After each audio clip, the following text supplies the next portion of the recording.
Diesel সংকটে ঘাটে আটকা পড়েছে শত শত ট্রলার। এ সময় সাগরে থাকার কথা থাকলেও ডিজেল সংকটে ঘাটেই নোঙর করে অলস সময় কাটাচ্ছেন হাজারো জেলে। জ্বালানি না পাওয়ায় গভীর সাগরে যেতে পারছেন না তারা, আর এতে কার্যত থমকে আছে চট্টগ্রামের মৎস্য খাত। জেলে যারা আছি আমরা ধরেন এগো সংসার চালিত কষ্ট হয়ে যায়, এই বোট চালিত কষ্ট হয়ে যায়। চট্টগ্রামের অন্যতম বড় মৎস্য অবতরণ কেন্দ্র ফিরিঙ্গি বাজার, ফিশারি ঘাট ও কর্ণফুলী নদীর বিভিন্ন ঘাট ঘুরে দেখা গেছে সমুদ্রে যাওয়ার বদলে সারিবদ্ধভাবে দাঁড়িয়ে আছে অসংখ্য মাছ ধরার ট্রলার। জেলেরা কেউ জাল সেলাই করছেন, কেউ ঠিক করছেন ইঞ্জিন, আবার কেউ শুধু অপেক্ষা করছেন কবে মিলবে প্রয়োজনীয় ডিজেল। তেল না পাইলে আমরা বাজার না দিলে কোম্পানি তেল না হলে আমরা যেতে পারি না। স্বাভাবিক সময়ে একবার জ্বালানি নিয়ে 25 থেকে 28 দিন গভীর সাগরে মাছ ধরতে পারেন জেলেরা, কিন্তু এখন যে পরিমাণ ডিজেল মিলছে তা দিয়ে 12 থেকে 14 দিনের বেশি সময় সাগরে থাকা সম্ভব নয়। এত কম সময় সাগরে থেকে পর্যাপ্ত মাছ ধরা সম্ভব না হওয়ায় খরচও ওঠানো কঠিন হয়ে পড়েছে জেলেদের। হ্যাঁ, যে মাছ কম মানে তেল পাইতেছে না, সমস্যা দ্বিতীয়ত রান্না সব দিকে কষ্ট হইতেছে। একই চিত্র ট্রলার মালিকদের কথাতেও।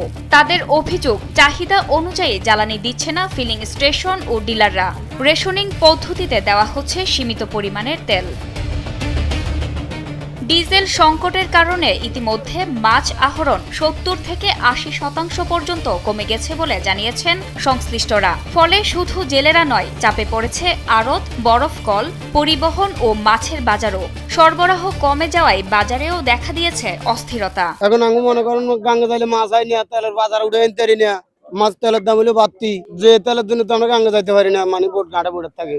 এখন আমি ব্যবসা এটা মনে করেন তেলালা বই থাকলে তো রুজি রোজগার নাই, আমি হলাইছেন ভাত পানি কষ্ট করতে। এদিকে জ্বালানি সংকটে সমস্যায় পড়েছেন মৎস্য অধিদপ্তরও। নিয়মিত সমুদ্র অভিযান চালানো কঠিন হয়ে যাচ্ছে বলে জানিয়েছেন সংশ্লিষ্ট কর্মকর্তা। এটা তো আসলে ন্যাশনাল একটা ক্রাইসিস। হ্যাঁ, এটা তো সবার বেলায় আসলে সমস্যা। আমরাও তো আমাদের তো যে একটা প্রোগ্রাম ছিল, সেই প্রোগ্রামে আমরা তেল পাচ্ছি না। আমাদের যে অভিযানগুলো চলতেছে, আমরা অভিযানে আমরা তেল পাচ্ছি না, আমরা লেখালেখি করছি। যদি তেল না থাকে বিন্দেশি বন্ধ হয়ে যাবে। এখন দেখা যাক, আল্লাহ না করো এটা দ্রুত সমাধান হোক, তাহলে হয়তো আমরা সবাই বাঁচবো আর কি।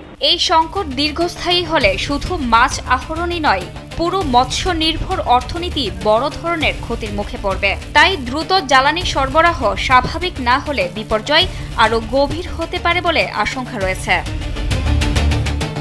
জান্নাতুল ফেরদৌস, কালবেলা।